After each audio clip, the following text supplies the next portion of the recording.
Hey everyone, we are back with another episode of Life Possible with a Disability, and I have a long awaited guest. This is a friend that I made through LinkedIn, Steve Wright, and I'm so thrilled to finally have him on the podcast before he begins like his world tour this summer. So I was so happy. Welcome. Thank you so much for having me. You're such a wonderful person. It's been so fun to kind of get to each other online, and now we can actually chat back and forth. So I good to know be this is here. exciting. Yeah. Thank you. So he's going to go into detail, but he's married to a beautiful woman who lives with rheumatoid arthritis. She is a wheelchair user. That's going to be a lot of his very personal experience, but then Right. professionally as well. They taught together at the University of Miami. Urban planning and universal design are some of his areas of expertise. So Steve, take it away. Tell us a little bit about yourself. Oh, sure. First, I should apologize to everyone tuning in because Heidi Johnson Wright, my wife, who is a longtime ADA coordinator and super brilliant person and great spouse, she's the superstar. So, you have the valet and squisher of bugs and dragger of trash to the curb. So sorry for that, but Maybe we'll do this again, right? And we'll ask her right. to. She's super busy serving a big constituency. It could kind of be in the right hand of our new progressive mayor. But no, like I said, I kind of kid, but with a wink too. Yeah, she's brilliant, and I'm the valet. So with that said, just a little bit of an intro. I'm a Ohio kid. First in his family go to college. Actually met Heidi my junior year, her senior year. She's a couple months older than me, but I always tease she's the older woman, But no, yeah, when I met, she was using a wheelchair for mobility, and we were at Kent State, and I thought I'd be a journalist all my life, and I'm still a writer, but somewhere along the way, as newspapers contracted, I got into marketing and public policy and got to work for a very nice city commissioner that became chair of the city commissioner in Miami when we moved from our native Ohio, and certainly got to talk about inclusion and thinking of people with disabilities. And again, seeing folks as real people, not seeing as some sort of a pat on the head, patronize, aw shucks, isn't it wonderful that you don't, hide under the bed sheets, which unfortunately a lot of people have that, right? They have that attitude, People still say that to me. They still say Oh, that to me in 2022. Like, wow, it's so great that you're like, you get around and you travel. And I'm like, yeah, it's like, I yeah. know. We are somewhere. Some days we are 100 years ago. Some day we are in the Bronze Age as far as everyday people's attitudes towards disability. There's that fine line where certainly you want to be out there and be an example, but you don't want to just reduce yourself to being some sort of inspiration. Where again, the person's like, "Oh my goodness, you have a job," and talk. Or the old famous where we go to the theater and my wife's got 10 times more education than me and it's published all over the world, and they look at me like, "Where would you like to sit?" And I'm like, Right. "Why don't Yeah. you?" And then cuss word ask her. Yeah. It's like I'd be digging ditches if I was lucky if I hadn't met her. Not that there's pride in all work, but I wouldn't. Whatever. Right, I wouldn't work my way into having a format to try to educate people without meeting her, and yet they're looking like it's like, hey, she's really lousy at jumping the tennis net. She's not so good at all those other things. Real good at. If you could just get over that. Right. She's not going to, nor could I dunk playing for the Miami Heat in the playoffs, but, she's lousy tennis net jumper, time, yeah. Please, I let's was never going to run a marathon even when I could walk. Like that was never going to happen. Yeah, so, and again, since part of your thing is healthy living, you're looking at somebody that was going around preaching about town design and mobility and got himself up to over 300 pounds. And now I'm back to 160, which again, COVID was this blessing for us to get around. Heidi had rheumatoid arthritis as a kid. All the surgeries were what really created her mobility issues, and then did not have active disease. And right around, coincidentally, just about the time COVID hit, she had a return of active disease. So now she's got more joint pain, more soreness, and to treat autoimmune disease, you strip away your immunity. So while we were all masking and trying not to go to the store twice a day, she was again. The long story short, we're getting up at crack of dawn, going to gigantic parks that are not that popular, and walking on the outskirts of it to get fresh air and exercise. Wow. And as it gridded in with people, we'd run home and, hide from the coughing crowd before the vaccine and all. And somewhere along the way between that and racing to the store and buying fresh fish instead of pizza or, whatever. I mean, I still like my slice or my chocolate. Somewhere along the way, I learned to start shedding weight. And my wife, who obviously is cannot exercise as many options as I have. Was She was always within her body weight, and she finally got the old dummy that was, So yeah, you're looking at somebody that had like a plus 50-inch waist most of his life that just bought a pair of 30-inch Wow. jeans. So yeah, I'm pretty. That congratulations. That's Yeah, like maybe I no got a little small feat. vanity about that, but I'm pretty happy. But again, it all No. ties into this. When you design healthy places, when you design for inclusion, Yeah. everybody gets around. Yeah. So I have to think about that too. Like even when I'm looking at a neighborhood, we built this house in 2005, and at that point we had made a lot of mistakes in buying homes and trying to retrofit them for my manual wheelchair use and what I needed. And it wasn't monumental where someone puts a couple of steps to the front entrance. It could just as easily be sloped. correct. Oh, and we It's always you hit on something that really sparked my brain. There's a thing in Miami called Coco Walk. It was sort of like this festival marketplace that tourists would go to, and I think it's probably been around 30, maybe 40 years. And as things have, got a little stale, the trends changed, and a company bought it and kind of demoed it from within and put in like a food hall and things that are more, mhm, with the 21st century. Long thing short, and it's one of the things we teach in our class, the difference between ADA compliance, like it's a checklist, versus universal design, like it's a way of building sustainably and efficiently. Well, we walked by there the other day, and sure enough, there's a little ramp off to the side, kind of hidden behind landscaping, so it's compliant, right? And mhm, then there's a huge area where it's two measly little steps. And I'm looking at it like, and we do have sea level rise here, just like where you live. So yeah, right. there's probably some floodplain thing that you can't build the new burger joint that's not foot and a half above the ground. I get that, but Right. why not a gentle slope? No one would Yeah. see this. Sometimes you go to Mhm. old malls where maybe there's a stair to a different level and a ramp, and Yeah. almost everybody walks the ramp. Or you go to a Yeah. beach and there's that Moby Yeah. mat, and everybody drags their Yeah. cooler and their Y stroller across it. Not Yep. one of them would identify as a person with disability. And it's just like, why? Right. What architect? And maybe they're brilliant and do good stuff, but who? It's almost like they just have. We got to put a step there, and Yeah. I'm all Yeah. about healthy, but I'm not going to go from 57-year-olds to running in the Olympiad by walking two steps. I mean, Right, right. so No, nobody's I yeah, I've nobody's like fighting childhood obesity by putting two baby steps. no, we and I think you and I, like, automatically our eyes, after years of looking at things that way, see all of the possibility, Yeah, right? That yeah, that someone overlooked.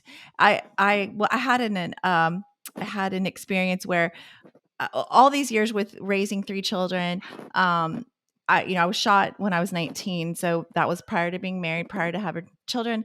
I had children after. I was shot in 1987, so prior to the Americans with Disabilities Act in 1990. So I have always done things the hard way. Like the before there was any requirement of a properly sloped ramp or an automatic door or whatever the case may be. So I just kind of like fought my way through all of that. But there's I bought my first new car because we'd always bought used cars, and I typically actually still try to do that, but with 3 kids, same here. there's no extra money in the budget. So I bought my first new car because I was traveling 3 states as a territory manager for New Motion and doing sales. So I went into the dealership the first time the car broke, and I had had a cup of coffee and I wanted to use the bathroom, and I went in, and the door opened in it. So the big wide stall, it opened in, and it blocked access to the toilet. It could not open out. So they had it kind of wide. They had a couple grab bars that weren't really in a place that were going to help anyone. And then so I went and told the dealership manager. At the time I was Miss Wheelchair America, so I was feeling like I had a little pull in the There world. you go. So I could at least make a fuss and somebody might listen. So I said, look, this is not accessible and this is why, right? And I said, but you could fix this, a couple of different ways. Like you need make the stall door open out, but there really isn't the depth that you need for a power chair user to actually still close the door. So you would have to, and then I said you could put a lock on the exterior door because there were only 2 stalls. And there is a possibility of just leaving that door open and then giving privacy by the lock on the outside. Again, but it was always I was offering him a cheap fix, or at least pointing out to him. So a couple months go by, I go back to the dealership and nothing's fixed. And this guy, he's limping, which is a little bit of karma, I have to say, like limping severely, which I have to hate to say, I really wasn't feeling sorry for him at that point. So I said, "What's the deal?" Like it's been a couple.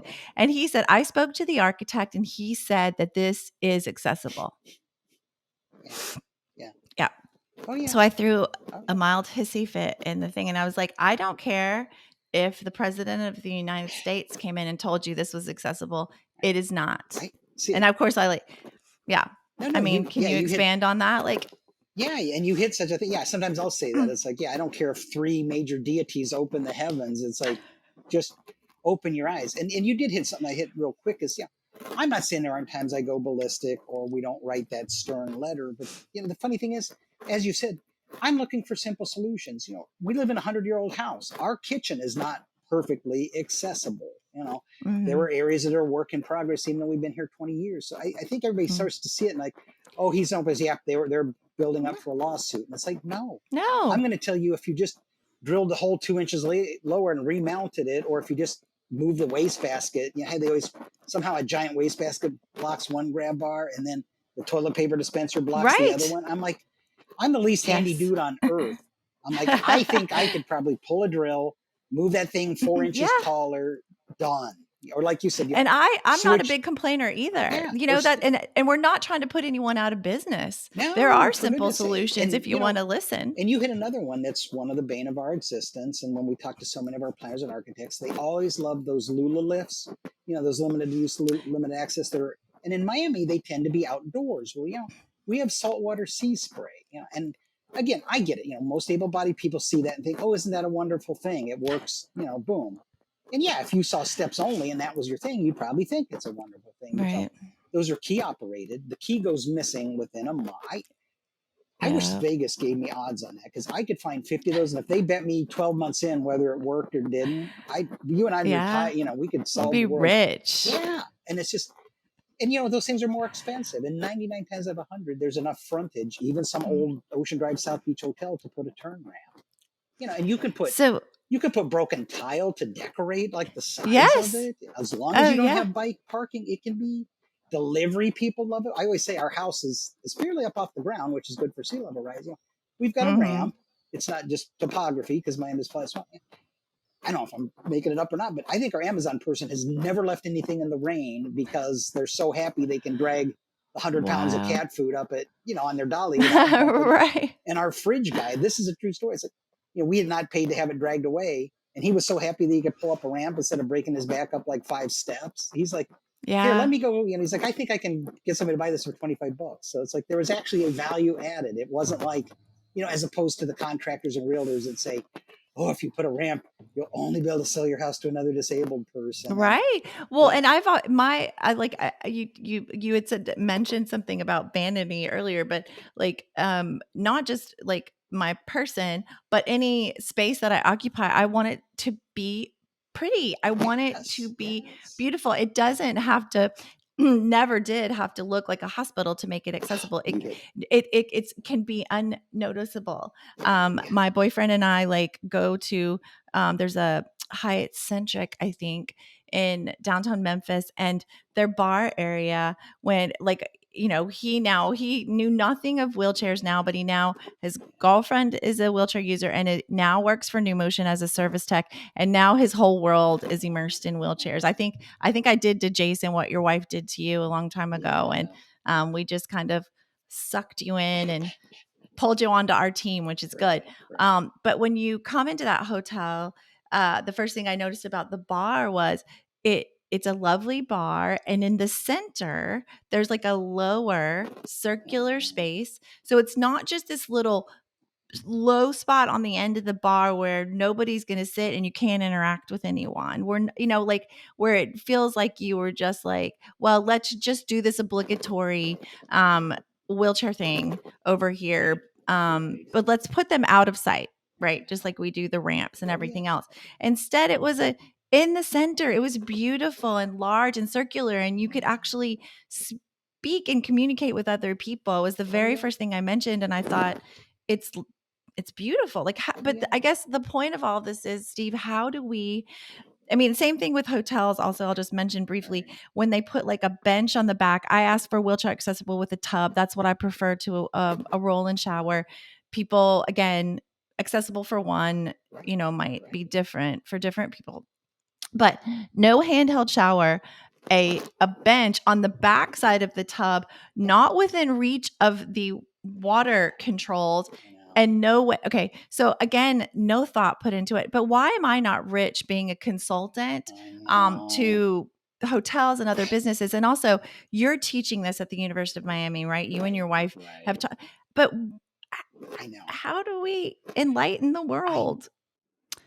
I hope you enjoyed the first half of my conversation with Steve Wright, who is an expert on universal design and urban planning.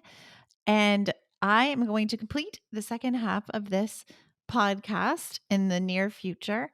So I hope you look forward to some of Steve's answers on how the wheelchair user community can make an impact in increasing the number of people who recognize the beauty of universal design and accessible urban planning. So join us for the second episode coming up soon.